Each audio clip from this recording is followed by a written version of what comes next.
On a bright northern morning, while checking trail cameras along the ridge, his retired K9 suddenly froze. No growl, no bark, just eyes fixed into the wind, carrying a heavy scent of metal and chemical solvent. He almost ignored it. Instinct told him to stay on the path, but the dog would not move. Muscles locked, gaze unwavering towards something unseen beyond the trees. Reluctantly, the veteran Navy SEAL stepped off the trail, pushing through thick vines along a steep ravine where sunlight barely reached the ground. Beneath the tangled brush, a strip of olive-painted metal caught the light. Too straight, too deliberate to belong to the forest. They uncovered a military helicopter wreck, tilted at a violent angle. Trees snapped and dragged into long scars across the earth.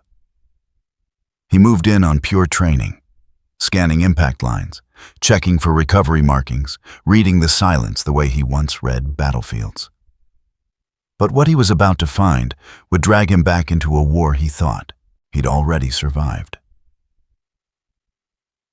Before we go further, tell me where you're watching from, and don't forget to like and subscribe to The Last Command K9. The light in late spring lingered over the lake like it didn't want to leave. In northern Minnesota, sunset could stretch past 9, the sky thinning into pale gold before fading to silver. The pine trees along the shoreline stood tall and patient, their reflections trembling softly across the blue surface of the water. It was a quiet kind of beauty, one that didn't ask anything of you. Gideon Rourke preferred it that way.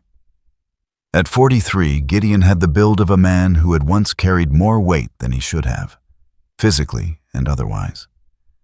He stood just over 6 feet tall, shoulders broad and squared from years of special operations training. His body was still disciplined, lean and powerful, though the speed of youth had been replaced by efficiency. He moved like someone who had learned that wasted motion could cost lives. His face was cut in angles, a sharp jawline, high cheekbones, and a faint scar near his right eyebrow. A shadow of beard framed his mouth, never fully shaved, never fully grown.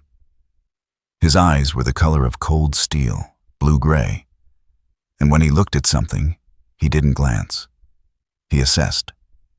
His hair, dark brown and cut short in a military style, showed early streaks of silver at the temples. He didn't dye them. He didn't pretend. He wore the same clothes most days, an olive field jacket, faded at the cuffs. Beneath it, a red and navy plaid shirt, dark blue cargo pants, brown leather boots worn smooth at the edges but meticulously cared for. An old military watch circled his wrist. A folding knife rested in his pocket. His Eberly stock half-track pack leaned by the cabin door, always ready. Gideon lived alone at the edge of the lake in a modest wooden cabin he had built himself. He repaired boats for locals when they needed it. He spoke little, worked steadily, and declined invitations with polite finality. He told people he preferred quiet. The truth was, quiet was the only thing that didn't ask him to remember. Inside the cabin, a German shepherd lay near the open doorway, watching the tree line. Relic, 6 years old, retired K9. Black and tan coat, short and dense, muscles lean beneath the fur. His posture was always balanced, ready but never restless. His ears responded to sounds Gideon couldn't hear. His eyes were deep brown, alert, reflective. Relic did not bark unnecessarily. He did not seek attention. He observed. When Gideon moved, Relic rose without command. That morning, the air was bright and clean. The lake carried a faint scent of algae and thawed earth. Gideon slung his rifle across his back, not out of fear, but habit, and headed toward a narrow trail he maintained beyond the cabin. A few motion-triggered cameras were set up along the ridge. Sometimes deer, occasionally a black bear. Relic walked beside him, slightly ahead, nose catching currents of wind invisible to human senses. Gideon trusted equipment, Sensors, radios, thermal readings, clear lines of data. He trusted things that could be measured. He did not trust instincts. He had once. Years ago in Syria, the sun had been merciless. The sand swallowed sound. His unit had moved through a narrow alley, one man ahead, one behind. Atlas, their K9, had stopped. Frozen. Tension in every muscle. Gideon remembered it clearly. Atlas had whined low, refused to step forward. The handheld scanner showed no signal. Gideon trusted the scanner. The explosion came 2 steps later. Corporal Danner had been 26. Laugh lines around his eyes. A newborn daughter back home. Atlas had survived. Danner had not. Since then, Gideon trusted data, not hesitation. He walked now beneath the tall pines, sunlight filtering in fractured beams through green branches. The trail curved toward a shallow ravine where the land dipped sharply before rising again. Relic slowed. Gideon didn't notice at first. He was thinking about replacing the northern camera. Its battery life had dropped unexpectedly. He crouched to check one, mounted low against a tree trunk. That was when he felt the absence. Relic wasn't beside him. He stood. The dog was 20 feet ahead, completely still. Not crouched, not tense in aggression, just stopped, ears forward, eyes locked on the ravine. Gideon's first thought was wildlife. A deer, perhaps. He scanned the brush. Nothing. "Relic," he said quietly. No response. The wind shifted slightly, carrying something faint and sharp. Metal. Not rust. Something cleaner. Engine oil, maybe. A sterile, artificial scent cutting through pine resin and damp soil. Relic did not growl. He did not bark. He simply refused to move. Gideon felt an irritation rise in him, not at the dog, but at the hesitation itself. There was nothing on the scanner in his pack. No engine noise, no human presence, just forest. He stepped toward the trail again. Relic didn't follow.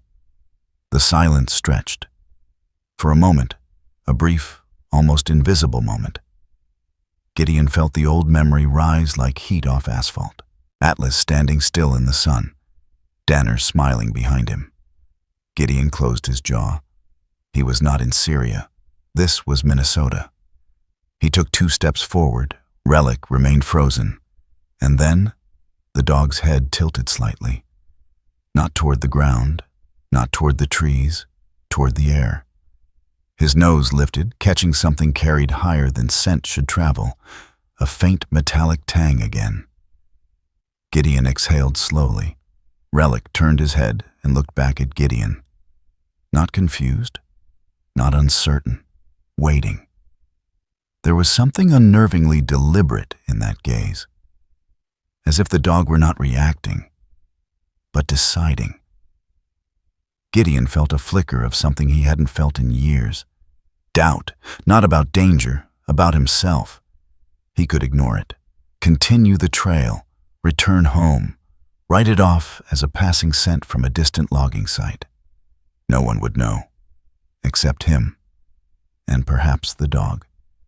The light shimmered across the leaves above them. The lake wind moved again, bringing the metallic scent stronger now, mixed with something else. Burnt wiring, very faint, not recent, old. Gideon unslung the rifle and secured it across his back more firmly. He didn't say anything. He stepped off the trail. Relic moved immediately. No excitement, no victory, just alignment. They descended into the ravine. The ground grew uneven. Vines tangled along fallen branches. The slope steepened into a narrow cut through the earth, as if something heavy had once forced its way down. Gideon noticed broken saplings along the ridgeline. Not fresh, months old. The soil bore subtle impressions, compressed patterns beneath new growth. Something had come down here, hard, and had not been reported.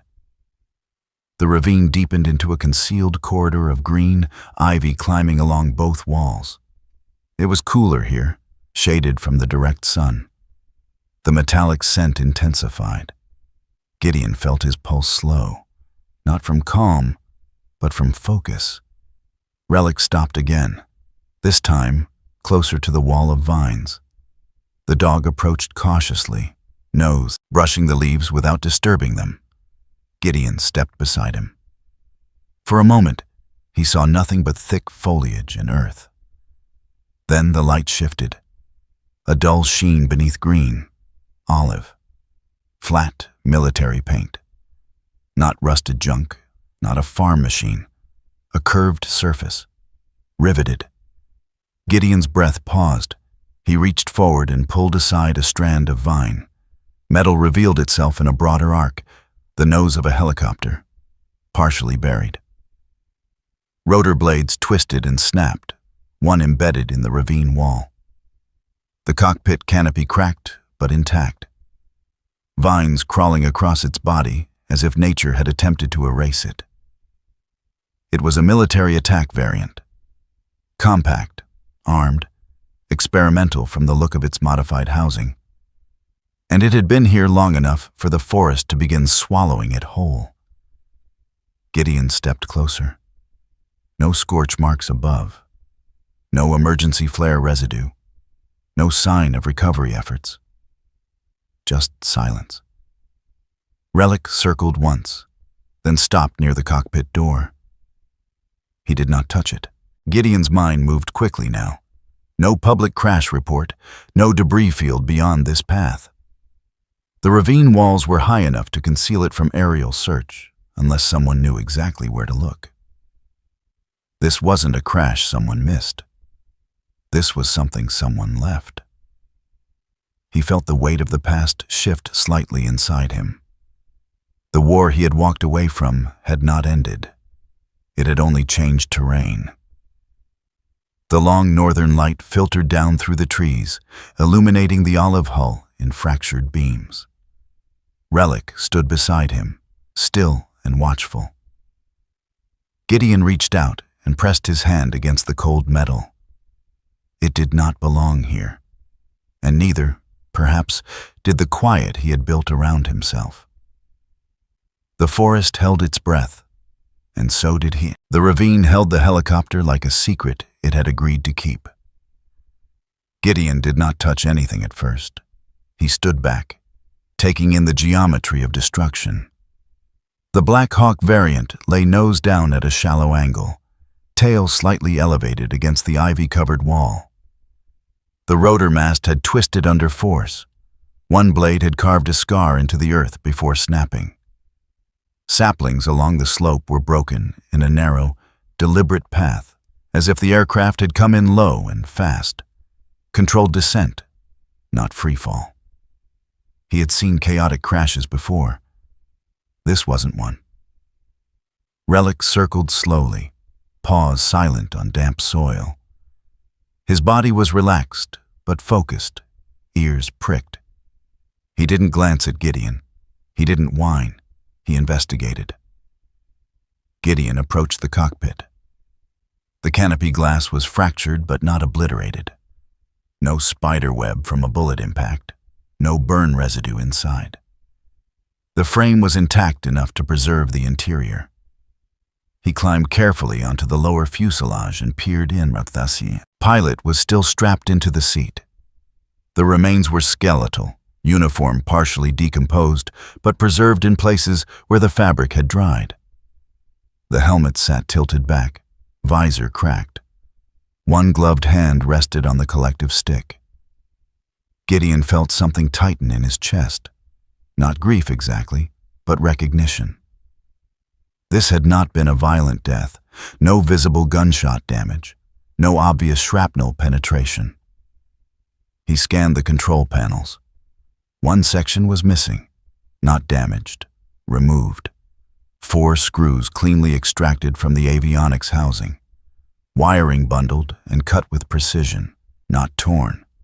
Whoever had come here after the crash had known exactly what they were looking for. Relic's nails scraped lightly against metal behind him. Gideon turned. The dog was not staring at the body. He was staring at the floor beneath the pilot's boots. Relic lowered his head, nose tracing along the edge of the seat mount.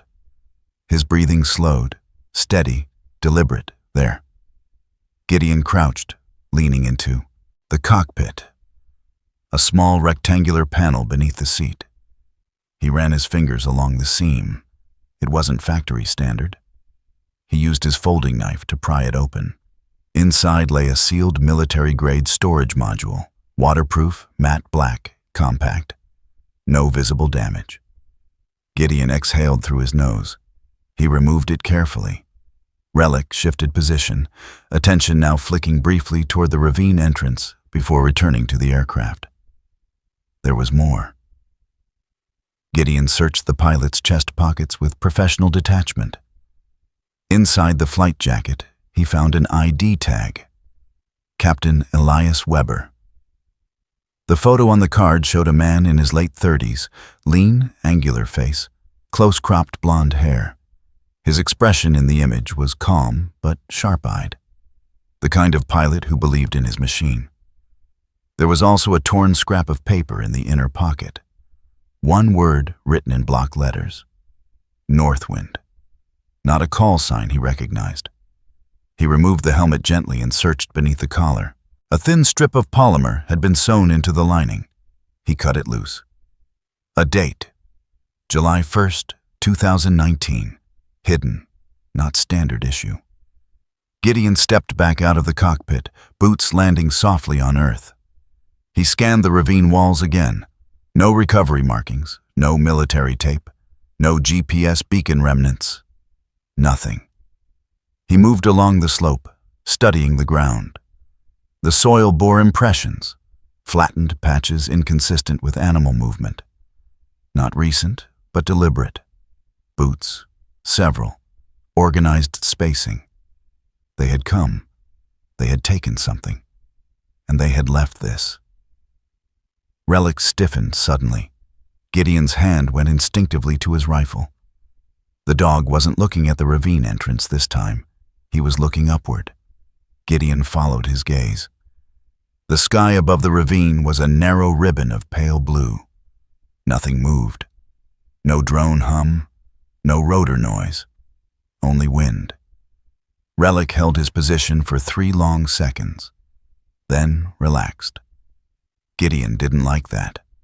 They were being watched, or had been. He tucked the key storage module into his pack. The ravine felt smaller now. He took one last look at Captain Weber. "You tried," Gideon muttered under his breath. Then he descended the slope. The cabin felt different when they returned. Same wood walls, same pine scent, same long stretch of light through the windows. But Gideon locked the door. He closed the curtains. He set the pack on the table and removed the storage device. He hesitated before powering on his satellite-enabled laptop. He was careful. Offline first, airplane mode, no automatic sync. He connected the module. The screen paused. Then a prompt appeared. Encrypted military partition detected. Gideon expected that. He began dissecting the structure manually.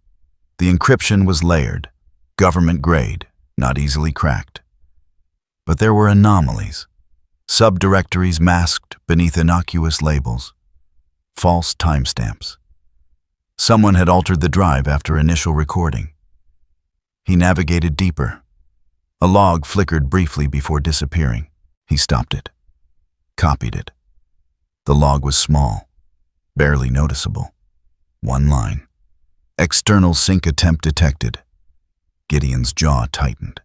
The storage device had been modified to ping outward when accessed. He checked system activity. Nothing transmitted yet. He had isolated it in time. But that meant someone expected this drive to be opened. Expected it to be found. Or feared it would be. Relic, who had been lying near the door, suddenly rose and walked toward Gideon, not to the laptop, not to the table. He pressed his head lightly against Gideon's thigh. Not anxious, not excited. Grounding. Gideon stilled. For years he had relied on machines to tell him when something was wrong. Sensors, signals, readouts. Relic didn't need confirmation. He responded to shifts in air pressure, to tension in muscle, to invisible changes humans ignored.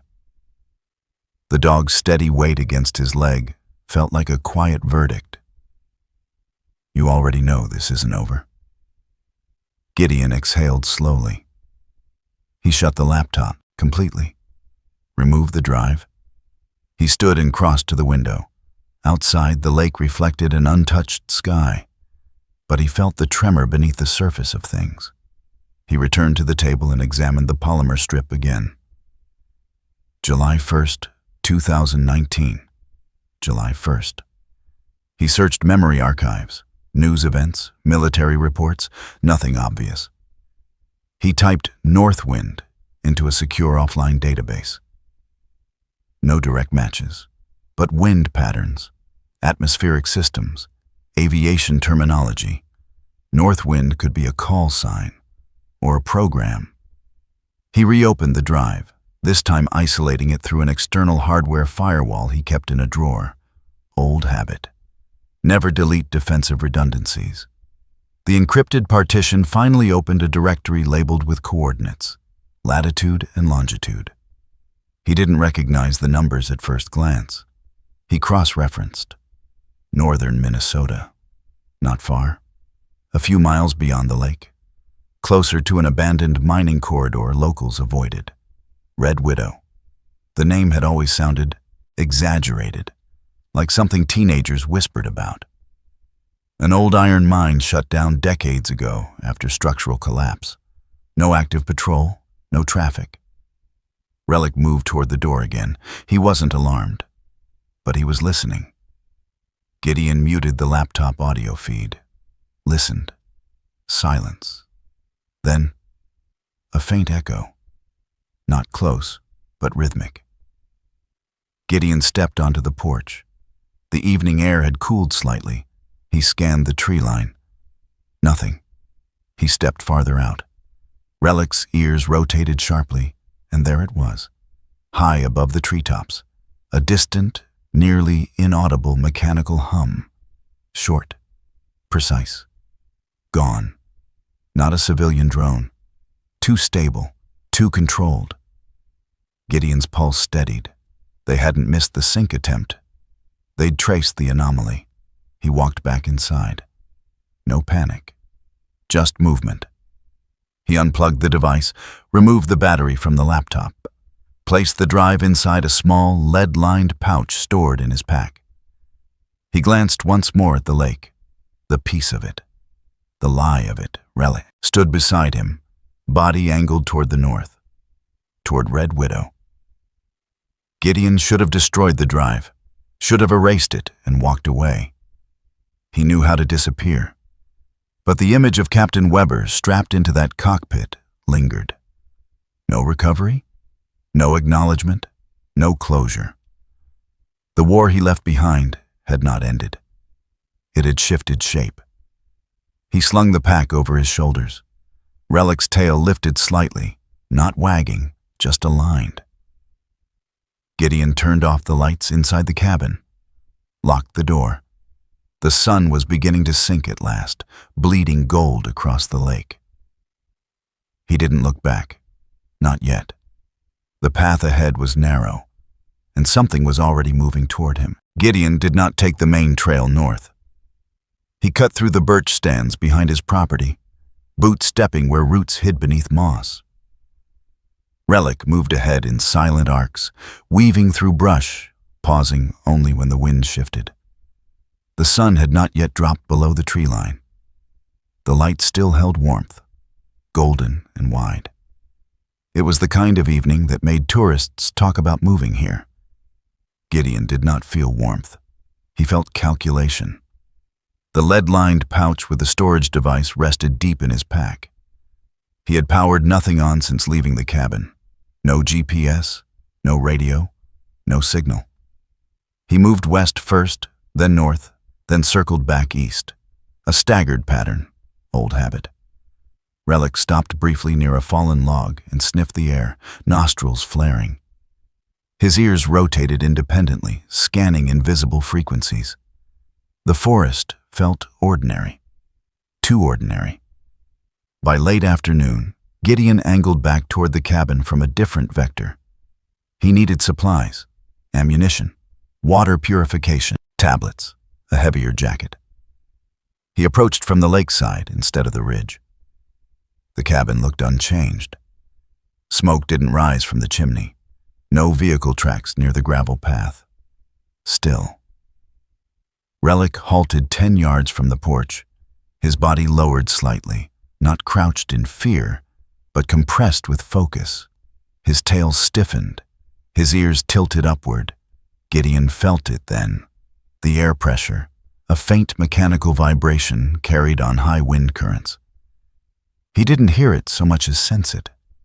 A thin hum like tension in metal wires. He didn't look up immediately. He scanned the tree line first.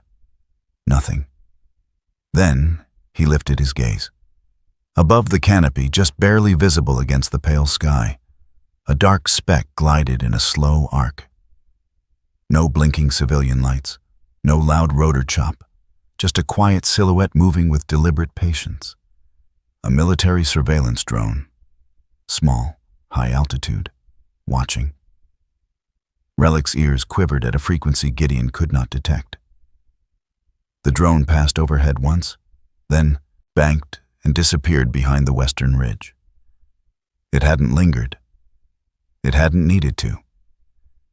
Gideon didn't move for a full 10 seconds after it vanished. Then he walked to the porch. Inside the cabin, nothing looked disturbed. But that didn't mean it wasn't. He crossed to the table, opened a floorboard compartment beneath the rug, and removed a compact Faraday pouch containing a backup phone and a small handheld frequency scanner. He switched on the scanner. A spike flickered across the display. High band transmission, brief, gone. They were triangulating residual interference from the earlier sync attempt. He had assumed he isolated it in time. He had been wrong. Relic moved toward the rear window and stared outward toward the north tree line. Gideon followed his gaze. Still nothing visible. He checked the time. 7:43 p.m. The light was beginning to soften, but had not dimmed fully. He had maybe an hour before twilight deepened. He began preparing. He moved with economy. Water, bladder into pack, extra magazine, energy bars, flashlight, spare batteries, medical kit. He checked the rifle. Then he hesitated. If they were already narrowing the search radius, staying here was no longer neutral. It was exposure. He stepped outside and split a small stack of firewood quickly, rhythm steady. The familiar physical motion grounded him. Relic did not lie down this time. He sat upright in the yard, facing upward, ears trembling at an angle almost vertical. He wasn't watching the trees. He was listening to the sky. Relic suddenly stood and walked 3 steps forward into the open yard, away from cover. He raised his head high, eyes fixed above the tree line. And then he did something he had not done since Gideon adopted him. He gave a single bark, sharp, controlled. Not a warning, not fear, a declaration. Gideon froze. The bark echoed once across the lake and faded. Relic held his ground for 2 seconds, then returned calmly to Gideon's side. The air shifted. The hum overhead stopped. The sky above them felt empty. The message was clear. We see you. Gideon exhaled slowly. He dropped the axe. They would escalate now. He walked back into the cabin and locked the door behind him. He shut down every electrical circuit, pulled batteries from devices, wrapped the storage drive in an additional layer of shielding. He dimmed interior lights. The forest grew quieter as the sun dipped lower. Cicadas had been buzzing moments ago. Now they were gone. The silence came not gradually, but abruptly. Relic's body stiffened again. This time he turned toward the side of the house. Footsteps, measured, not hurried. Gideon didn't reach for the rifle immediately. He listened. 2 sets of boots, one heavier than the other. They weren't stumbling through brush. They knew how to move. A shadow crossed the thin curtain near the kitchen window. Gideon stepped backward into the hallway, rifle now in his hands. Relic moved toward the back door without command. Subtle diversion pattern. He would draw movement. Gideon would exit opposite. The front porch boards creaked under weight. A fist knocked once against the door. Not loudly. Professional. "Mr. Rourke," a male voice called evenly. Deep, controlled. No local accent. "Federal Survey. We're checking private properties for aerial debris." Gideon did not answer. The voice was wrong. Too composed. Too rehearsed. The second set of boots shifted position toward the side window. Relic gave a low growl now, not loud enough to alert outside, but enough to confirm contact. The doorknob turned slowly. Locked. The man outside sighed. A soft metallic click followed. Lockpick. Gideon moved. He slipped through the back door into shadow, Relic sliding beside him like a phantom. They circled left. 2 men stood at the porch. The first was tall, around 6'2", with a shaved head and a thick neck that strained slightly against his collar. Clean-shaven face, hard jawline. He wore a Neutra outdoor jacket and cargo pants, boots too new for a local survey worker. The second was leaner, mid-30s, with sandy hair cut short and a trimmed beard.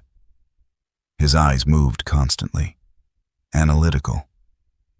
Neither man looked surprised when the door opened without resistance. The taller one stepped inside. The leaner one remained outside, scanning perimeter. Gideon did not engage. Not yet. He moved farther into the trees. Relic stopped behind a cluster of brush. Gideon watched through a gap. Smoke, thin, gray, rising from the back of the cabin. The leaner man had set something small against the outer wall. Incendiary. Controlled burn. The taller man stepped back out calmly as flames began to lick the wood siding. They weren't here to question. They were here to erase. Relic's muscles trembled with contained energy. Gideon placed a steady hand on the dog's shoulder. Not yet. The fire spread quickly along the dry cedar. The men retreated 10 yards, watching. One lifted a handheld device and spoke quietly into it. Confirmation. The cabin's windows cracked under heat. The roof began to glow. Gideon felt no panic, no grief. The cabin had always been temporary.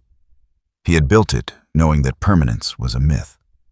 He watched until the porch collapsed inward. The 2 men turned and began moving toward the tree line opposite Gideon's position. They did not search. They assumed he had been inside, assumed the problem was solved. When their footsteps faded, Gideon stepped forward slightly. Heat washed across his face. Relic watched the fire without fear. The flames reflected in the dog's eyes. Gideon felt something unexpected rise inside him. Relief. Not at the loss, but at the clarity. There was no longer any illusion of peace. No more pretending the war had stayed overseas. They had crossed the lake. He picked up his pack, adjusted the straps. The fire crackled behind him, sending sparks upward into the darkening sky. Relic turned north again. Toward Red Widow, Gideon took one last look at the collapsing roofline. No regret, only decision. He stepped into the forest and did not look back. The fire behind him had become a distant orange memory by the time Gideon reached the deeper timberline. Night did not fall quickly in the north. It thinned the light slowly, stretching shadows until they merged with the forest floor. The sky above was a pale bruise of violet and silver. The lake was no longer visible, only trees, only distance. Relic moved ahead without leash, silent as breath. His gait was fluid, economical. He checked wind direction every few yards, angling slightly uphill when the terrain allowed better visibility. Gideon did not look back. He knew how to disappear. He had done it before. Years ago, after leaving the teams, there had been offers. Private security contracts overseas, consulting, protection details for men who preferred hired loyalty over earned trust. He had refused them all. But he had also learned the unofficial paths north. Quiet crossings, lakes that froze hard enough in winter to walk unseen, cabins that could be rented without paperwork. Canada was not far. If he destroyed the drive, burned the polymer strip, crushed the metal tag, there would be no beacon left to chase. The forest would swallow him the way it swallowed wreckage.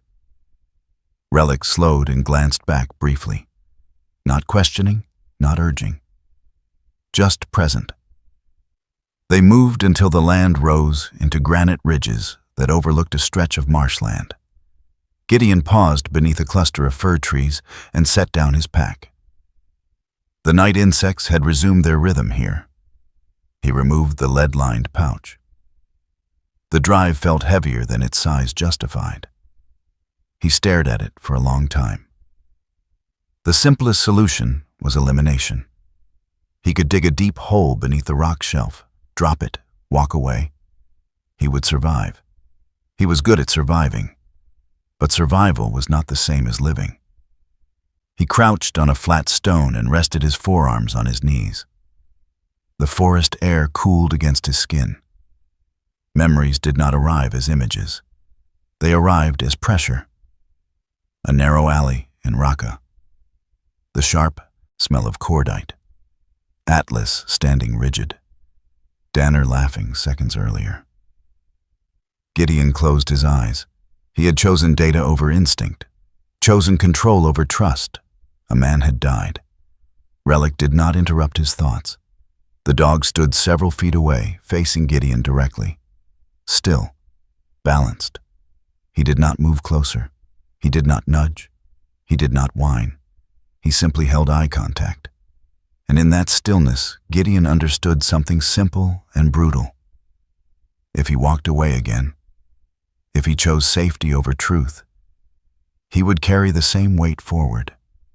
Different forest, same burden. He exhaled.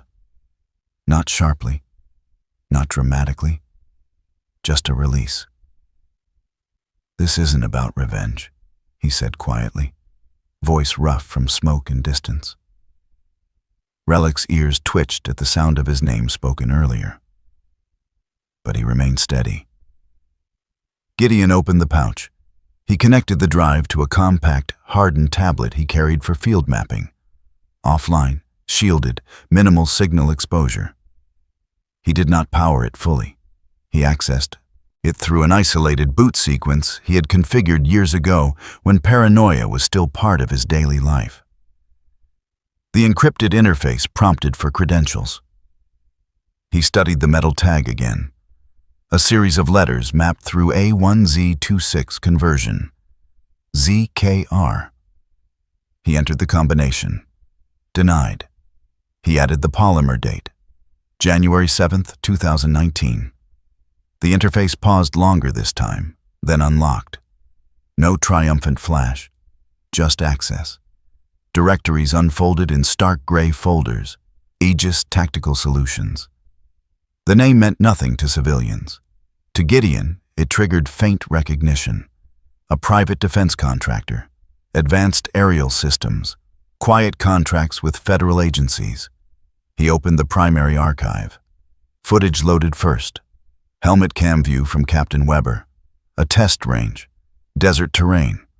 Autonomous drone units hovering in coordinated patterns. A voice over comms. Controlled. Corporate. Northwind Trial Phase 3 initiated. Coordinates flickered. Wind patterns calculated in real time. Then, a shift. A civilian vehicle entered the testing perimeter unexpectedly. A truck. 2 figures visible inside. The drones did not disengage. They recalibrated. A burst. The feed distorted. Impact. Weber's breathing became sharp in the audio. Abort! Abort! That wasn't in the zone. No response. The footage cut. Gideon stared at the frozen frame. Not an accident. A miscalculation. And then something worse. He opened a secondary file. Internal report summary. Incident contained. Public explanation. Equipment malfunction during training. Civilian casualty count omitted. Revision timestamp. 2 days after original submission. Modified by executive authorization. Signature block, I read. Gideon's jaw hardened. Relic shifted slightly behind him, scanning the darkness. Gideon scrolled deeper. Weber had flagged discrepancies, filed supplemental notes, marked system instability in Northwind's predictive targeting module. Those entries were redacted in the official report, but Weber had copied them here and hidden the drive. Another folder contained corrupted metadata, GPS coordinates embedded within broken log entries. He extracted the string, mapped it manually. The location pulsed into clarity, a waterfall system north of the lake. And beyond it, an abandoned iron mine locals called Red Widow. Gideon had passed near it years ago during winter tracking exercises. The entrance was unstable. No formal fencing. Easy to hide something. He leaned back against the tree trunk. His body felt heavier now, not with fear, with inevitability. Relic suddenly lifted his head and stared past Gideon, beyond the ridgeline. No growl, no tension, just alertness sharpened into something almost solemn. The wind carried a faint scent. Not metal, not oil, smoke. But not from the cabin. Different, fresh and farther north. Gideon turned slowly, following the direction of the dog's gaze. He saw nothing at first. Then a faint thread of gray rising beyond the distant tree. Break. Not from Red Widow. Close to it. Someone else was moving, not chasing, positioning. Relic lowered his head slightly and then, unexpectedly, stepped back behind Gideon instead of forward. Protective. Shielding. The shift was subtle. But it wasn't instinct for prey. It was assessment. Gideon understood. They weren't the only ones converging. The forest felt larger now, and narrower at the same time. He powered down the tablet completely and sealed the drive. There would be time to review more later. For now, direction mattered more than detail. He stood, adjusted the straps on his pack. His shoulder throbbed faintly where an old injury lingered in damp weather. He ignored it. Red Widow, he murmured. Relic stepped forward again, posture aligned. Gideon did not consider Canada anymore. He did not consider erasing the drive. He did not consider disappearing. The line had already been crossed. He began moving north. The terrain grew steeper, scattered with exposed rock and mud, narrow deer paths that zigzagged between trees. He chose uneven ground deliberately, harder to track.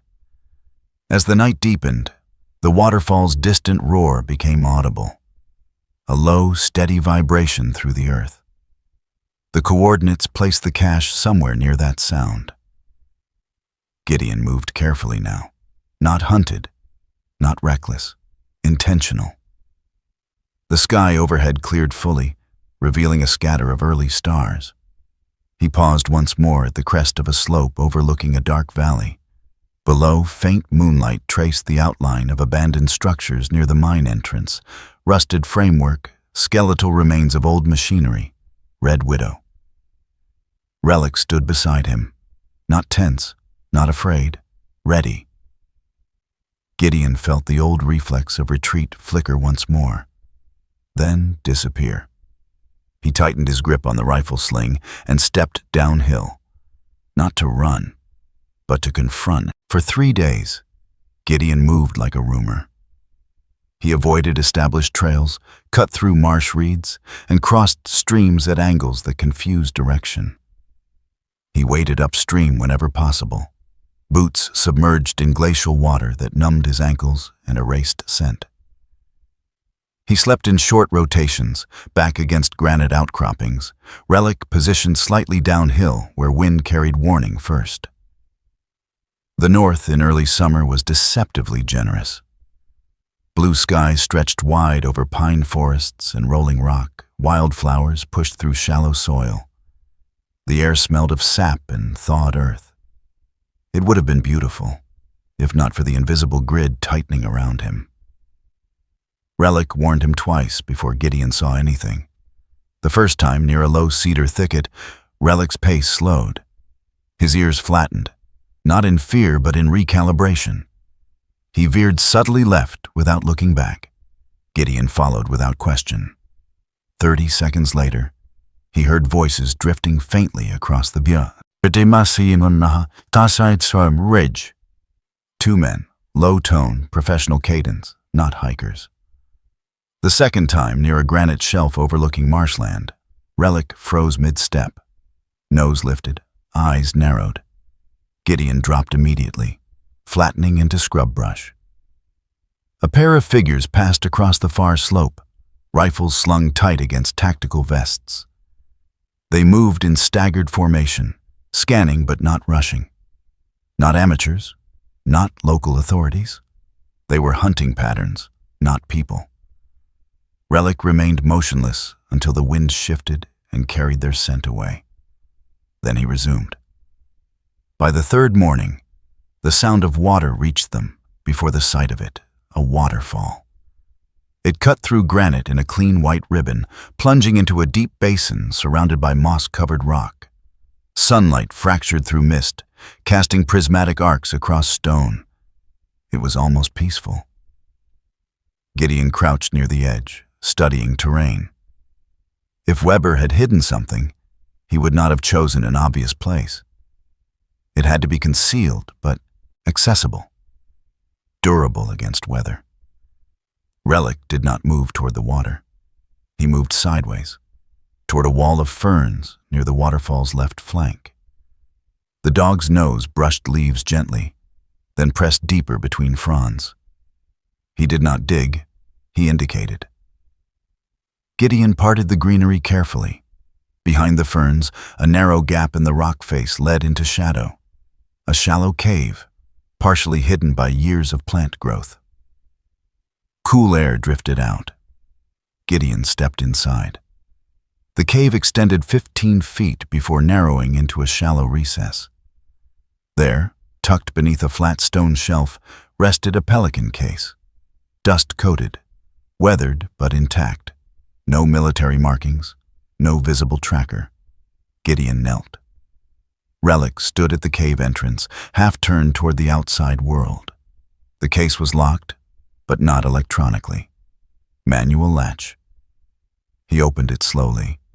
Inside lay a stack of documents sealed in plastic sleeves, a memory card wrapped in aluminum foil, and a folded letter written in tight, disciplined handwriting. The paper was thick, military-issue stock. The letter began simply, "If you're reading this, I ran out of time." Gideon's jaw tightened. He read. Captain Elias Weber had discovered anomalies in Northwind's targeting logic. Predictive drift during environmental recalibration. The system adapted too aggressively to wind vectors, mistaking movement patterns in civilian vehicles for hostile signatures. It wasn't random. It was flawed. Weber had reported it up chain of command. His superiors escalated it. Executive Review, Aegis Tactical, Isabella Reed. The letter described Reed as composed, analytical, immovable. A woman in her late 40s with silver-threaded black hair cut sharply at the jawline, pale skin that never flushed under pressure. Eyes described by Weber as calculated, not cruel. Weber had met her once in person. She had not raised her voice. She had simply said, "We are balancing national stability against isolated error." Weber had refused to sign the revised report. He had been reassigned to a test flight, coordinates attached. Gideon swallowed. The next page detailed internal communications, pressure from federal oversight, warnings about budget cuts if Northwind stalled. Reed had chosen to suppress the failure, not for profit alone, for institutional preservation.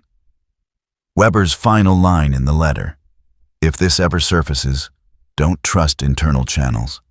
They're compromised. Evan Mercer is the only one I believe will verify before publishing." Gideon recognized the name. Evan Mercer, investigative journalist, mid-50s, reputation built on methodical exposure of defense procurement corruption, known for wearing old tweed jackets and refusing televised interviews. He had a narrow, sharp face and thin lips that rarely smiled. Steel-rimmed glasses, a voice measured, not theatrical. He had been sued multiple times. He had never retracted. Weber included one final detail. A satellite phone is hidden within Red Widow's lower maintenance corridor. Backup upload path. If I don't make it, someone must. Gideon folded the letter carefully. Relic's body stiffened. Low growl, deep in the chest. Not loud. Close. Gideon extinguished his flashlight instantly. Light shifted outside the cave entrance. Not sunlight. Shadow movement. Small rocks clicked against stone. Someone was approaching. Relic did not lunge. He did not bark. He stepped forward into the cave entrance and stood squarely in the narrow opening, blocking it. Not defensive, not aggressive, claiming ground. His silhouette framed by mist and light. For a moment, Gideon saw something beyond instinct. Purpose. As if the dog understood that this cave, this letter, was the last move of a dead man who had no other witness. Relic did not look back at Gideon. He trusted him to decide. The footsteps outside paused, then shifted direction. Whoever had approached had sensed something off. They did not enter. The rocks stopped moving. Silence returned. Gideon waited a full minute before allowing breath to deepen. He resealed the pelican case and secured it inside his pack. They could not remain here. The waterfall basin was open terrain, too visible from elevated ridges. Relic stepped aside from the cave mouth, his head angled toward the north-northeast. Toward Red Widow, Gideon followed. They moved through brush away from the waterfall, ascending rocky terrain that led toward the abandoned mining corridor. The trees thinned gradually. Old iron rail remnants emerged from soil, bent tracks swallowed by moss. The mine entrance appeared as a dark slash in the earth ahead. Red Widow. The name felt heavier now. The outer structures were skeletal, rusted support beams, collapsed wooden frames, a faded sign half hanging from one chain. No recent vehicle tracks visible on first glance. But Gideon crouched and studied the soil. There, compressed gravel, fresh, within the last 48 hours. Relic's ears pivoted rapidly, a faint scent. Gun oil, human sweat. Fabric dye not from outdoor recreation brands. Organized. Gideon's pulse steadied. He glanced back toward the forest canopy. No visible drone. But that meant nothing. They had reached the edge of confrontation. Relic lowered his body slightly, not crouching, but aligning to move quickly. The mine entrance exhaled cool air from its depths. Darkness beyond 20 feet. Gideon adjusted his pack straps. If the satellite phone existed, it would be inside. And if Weber had anticipated pursuit, he would have placed it where only someone deliberate would look. Relic gave one low exhale through his nose. Gideon stepped toward the entrance. The forest behind them seemed to watch. And somewhere beyond the trees, unseen eyes recalculated. They crossed the threshold into shadow. The entrance swallowed them whole.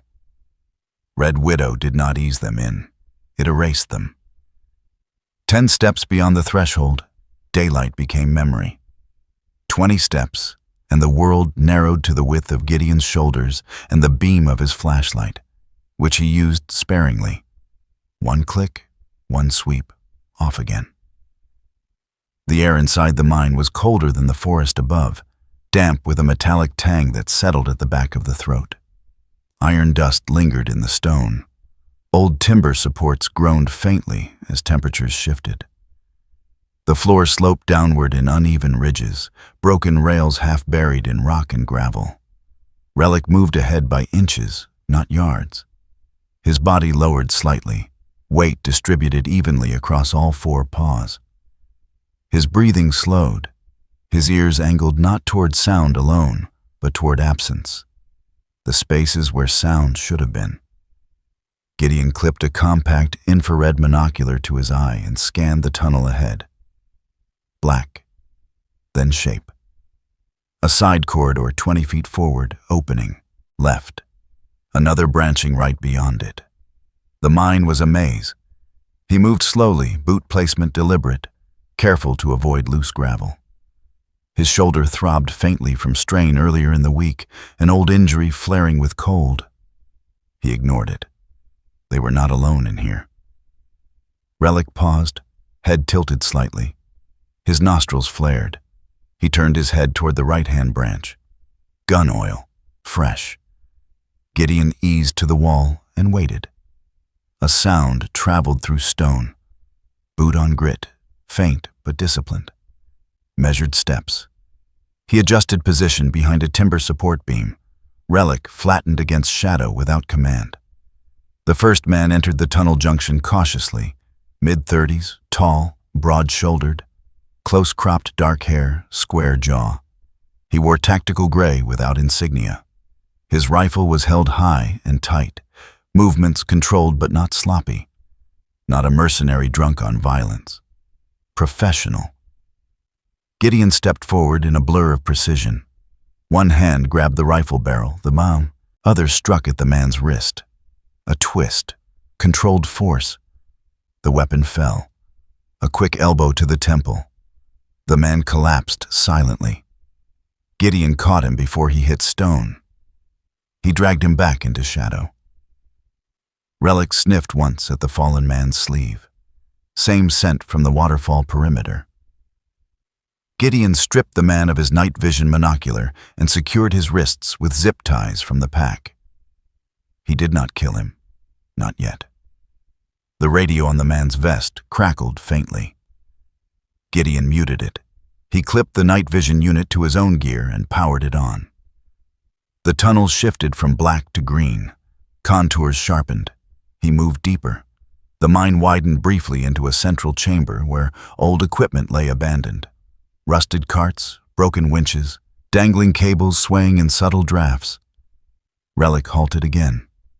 This time his body stiffened, not with scent, but with listening. From the far end of the chamber, a beam of dim red light swept across the wall. Another team member, and behind him. A figure stepped into partial view. Older, 40s, 6 feet even, lean rather than bulky. His hair was dark brown, flecked with gray near the temples. His beard was trimmed short and precise, not rugged but intentional. His face was angular, composed. His eyes, calm. Cole Barrett. He did not look like a brute. He looked like a man who had once worn a uniform with pride. He carried himself upright, movements economical. No wasted gestures. There was no anger in him, only purpose. Relic's muscles tightened. Gideon recognized the posture immediately. This was not a hired thug.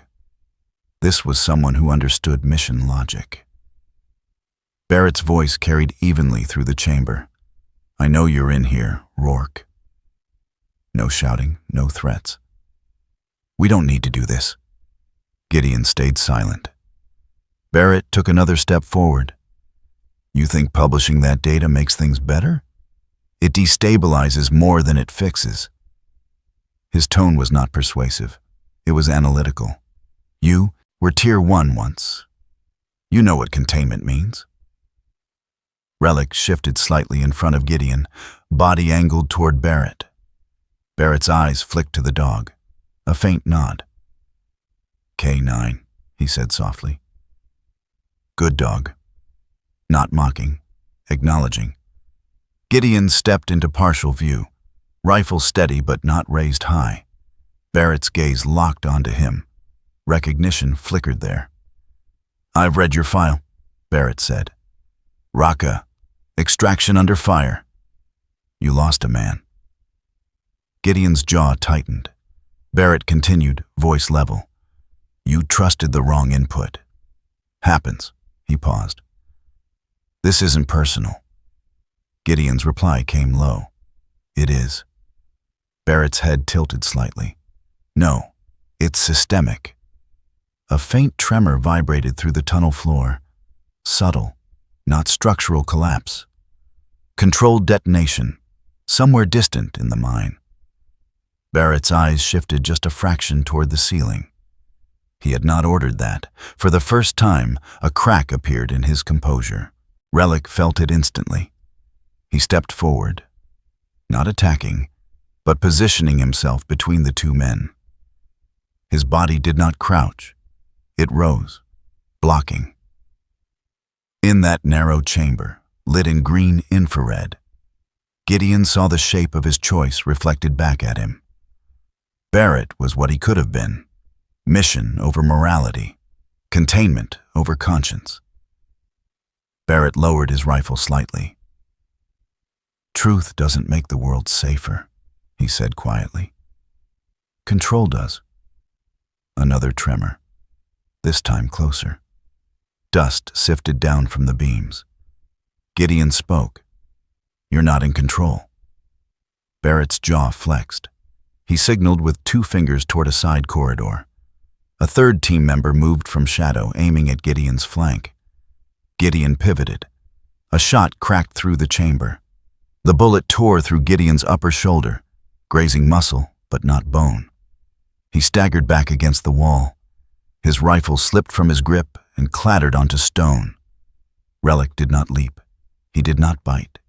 He stepped fully into the open space between Gideon and Barrett, standing tall, unflinching. Barrett aimed. He hesitated.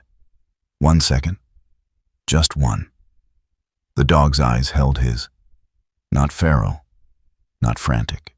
Clear. Barrett had trained dogs before. Gideon saw it in the way his finger paused. He understood what it meant to shoot through loyalty. That single hesitation shifted everything. Gideon lunged. He grabbed his fallen rifle and fired once. Not at Barrett's chest, but at the overhead support beam above him. The weakened timber splintered. Debris crashed down between them. The third team member stumbled backward, disoriented. Gideon surged forward through dust and smoke, tackling Barrett to the ground. The impact knocked the rifle aside. They grappled in close quarters. No theatrics, no wild swings. Short, brutal strikes. Barrett moved with skill, attempting to control Gideon's wounded shoulder. Gideon drove his knee into Barrett's rib cage. Relic circled, watching for another attacker. Barrett reached for his sidearm. Gideon pinned his wrist and slammed it against stone. The pistol slid free. Gideon forced Barrett onto his stomach and secured his arms with restraints taken from the first man. Barrett did not curse. He did not plead. He breathed steadily, even as dust settled over his jacket. "You think this ends with you uploading a file?" Barrett said quietly. Gideon stood over him. "It ends with someone knowing." Barrett's radio crackled suddenly. A voice filtered through static. "Phase 2 initiated. Prepare structural compromise." Gideon's eyes narrowed. Barrett's expression shifted, just slightly. "That wasn't my call," he admitted. A deeper rumble rolled through the mine, not near the entrance, farther down. Strategic placement. Relic snapped his head toward the deeper corridor. Air pressure changed. Dust thickened. Gideon grabbed Barrett by the collar. "How many charges?" Barrett exhaled once. "Enough." The mine groaned. Wood beams strained. Under shifting weight, Gideon did not hesitate. He hoisted Barrett upright and shoved him toward the side tunnel, out of direct collapse path. He was not here to bury men alive. Relic sprinted ahead toward a narrow corridor Weber's map had indicated as a maintenance route. "Move!" Gideon barked. Another explosion thundered from deeper inside. The tunnel ahead began to fracture. They ran. Stone shards rained from above. The green haze of night vision flickered as dust overwhelmed the lens. Gideon tore it off and relied on instinct. Relic did not slow. He moved like he could see through rock. A final blast shook the chamber behind them. Gideon dove through a low passage just as the main corridor door collapsed inward. Stone sealed the route behind them in a choking roar. Silence followed. Heavy, breathing, darkness absolute.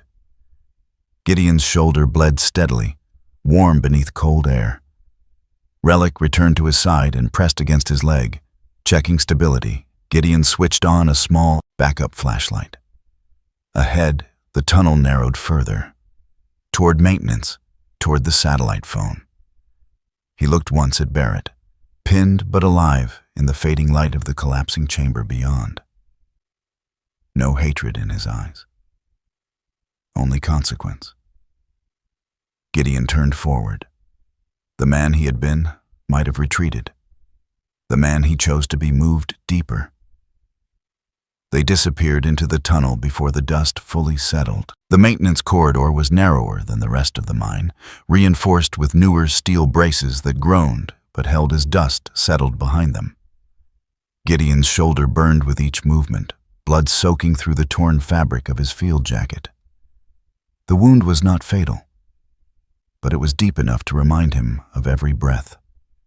Relic stayed close, brushing against his leg occasionally, verifying balance. The dog's breathing remained controlled, focused, not frantic. His dark muzzle, flecked with faint silver along the edges of age, dipped low as he tracked airflow changes. At the end of the corridor, past a rusted electrical junction box, Gideon found it. A satellite phone sealed inside a weatherproof container, bolted behind a maintenance panel. Weber had chosen well, concealed but accessible to someone deliberate. Gideon pried at Lucas. He sat with his back against the rock wall and powered it on. The device blinked, searching for signal. 3 seconds. 5. Connected. He hesitated only once before dialing. The line rang twice. A man answered, voice dry, steady. "This is Mercer." Evan Mercer sounded exactly like the articles he wrote. Precise, stripped of excess. "I have Weber's files," Gideon said. Silence. Then, "Who is this?" Someone he hoped would survive. There was a pause, not of confusion, but of assessment. Mercer did not rush. "Proof?" Gideon transmitted a compressed packet from the recovered memory card through the satellite uplink. Metadata, original drone telemetry, internal executive signatures. Another silence. Longer this time. When Mercer spoke again, his voice had shifted. Not excited, not shocked. Resolved. "Where are you?" "Doesn't matter." "It does if they're still hunting you." "They are." Mercer exhaled quietly. Evan Mercer was in his early 50s, tall but slightly stooped from decades bent over documents and screens. His tweed jacket, reportedly worn even in summer, was fraying at the cuffs. He wore narrow steel-rimmed glasses that magnified eyes constantly in motion, scanning, calculating. His face was angular, cheeks hollowed slightly with age, No dramatic charisma, no performative outrage, only patience sharpened into persistence. "I won't publish immediately," Mercer said. "That would be reckless." Gideon frowned. "You don't trust it?" "I trust it enough to protect it properly." Mercer's method was layered. He described his plan calmly. He would distribute encrypted copies of the files across multiple independent servers in different jurisdictions. He would notify 2 congressional oversight contacts off record. He would prepare a timed release, automatic publication if interference occurred. He would contact an internal affairs agent within the Department of Justice he trusted. "Once it moves," Mercer said, "it can't be pulled back." "That's the point." "No," Mercer replied. "The point is precision, not chaos." Gideon understood that tone. It wasn't hesitation. It was strategy.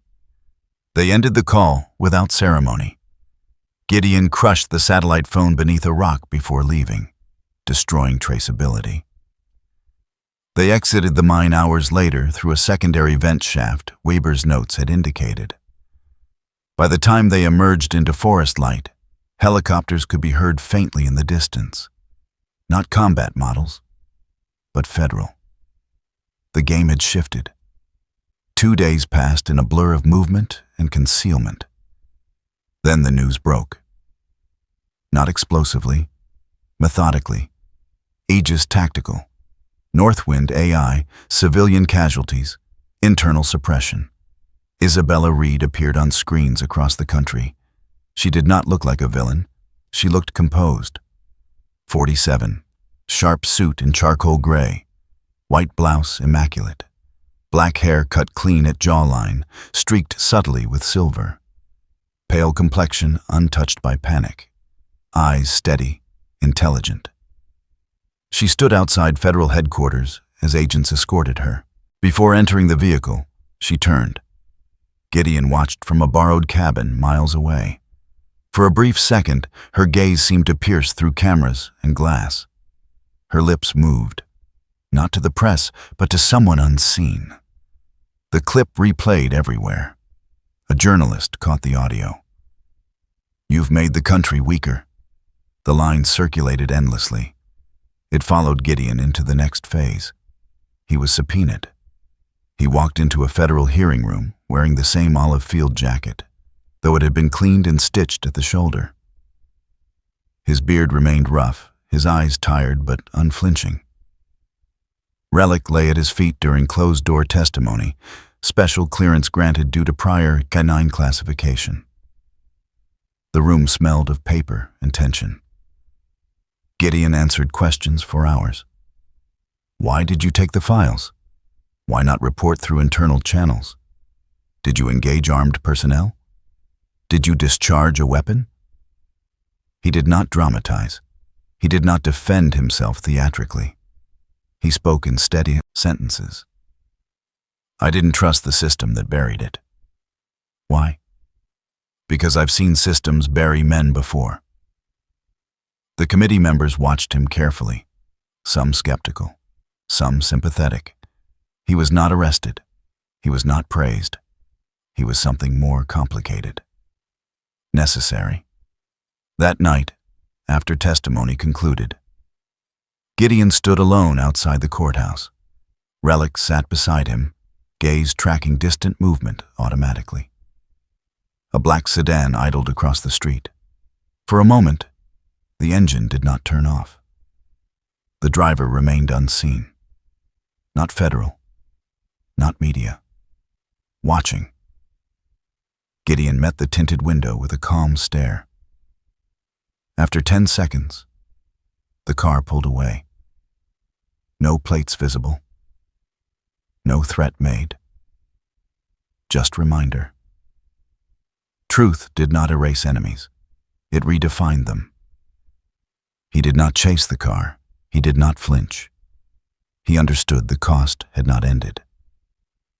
2 days later, federal agents formally arrested Isabella Reed on charges of obstruction, falsification of federal records, and conspiracy. Cole. Barrett's name surfaced as field operations lead, but not as architect. The system protected its deeper roots. Public reaction fractured along predictable lines. Some hailed Gideon as whistleblower. Others labeled him reckless. Debates filled news panels: national security versus transparency, containment versus accountability. The question lingered like fog. Had he weakened something essential, or had he removed rot? Autumn arrived early that year. Gideon did not return to his old cabin. It had burned to memory. Instead, he built a smaller one along another northern lake, less isolated, but still quiet. The trees surrounding it glowed amber and gold as September's sunlight stretched long across the water. The air carried a dry crispness that sharpened breath. He repaired boats again. Simple work: wood, resin, patience. His shoulder healed slowly. The scar pulled tight when weather shifted. He did not resent the pain. It anchored him. Relic lay stretched along the porch boards most afternoons, chin resting between paws, watching the tree line. Age had added silver to his muzzle, but his posture remained alert. Not anxious. Present. One evening, as light flattened into copper across the lake, Gideon sat at the small wooden table inside the cabin. He removed his old military watch. The face was cracked from impact during the collapse in the mine, the strap frayed. He had worn it through war, through isolation, through fire. He held it for a long moment. Then he opened a drawer and placed it inside. Not discarded, stored. He closed the drawer gently. Outside, wind moved across the lake in long, even strokes. He stepped onto the porch. Relic lifted his head, meeting his eyes. No command given, no signal needed. Gideon lowered himself into the chair beside the door. For the first time in years, he did not measure the perimeter. He did not catalog exits. He did not calculate threat. He watched the water. He listened to nothing urgent. Inside him, the war no longer dictated rhythm. It existed, but it no longer commanded. Relic remained awake longer than he did, eyes scanning as the last light drained from the horizon. Gideon's breathing deepened, even, uninterrupted. The northern sky darkened into a vast, open quiet. And this time, when sleep came, it came without surveillance. Sometimes the greatest miracle is not fire from the sky or a voice from the clouds. Sometimes the miracle is a second chance to choose who we are. Gideon survived war. He survived betrayal. He survived the weight of truth. But the real miracle was not that he lived through it. It was that his heart did not harden. In a world that rewards control, fear, and silence, he chose conscience. In a moment where he could have walked away, he stepped forward. Maybe that is how God works most often. Not through thunder, but through quiet conviction. Not by removing the battle, but by strengthening the soul inside it. Not by erasing darkness, but by placing a small, steady light in the hands of someone willing to carry it. We may never face collapsing minds or hidden conspiracies, but every day we stand at smaller crossroads, to speak or stay silent, to protect or ignore, to act with integrity or convenience. And in those ordinary choices, heaven still watches. If this story moved you, let it be more than entertainment. Let it remind you that courage is not about being fearless. It is about being faithful. Share this story with someone who needs hope. Leave a comment about the moment that touched you most. Subscribe to The Last Command K9 to continue walking with us through stories of loyalty, sacrifice, and redemption. And may God protect you, strengthen you, and guide your steps, in quiet days and in storms alike.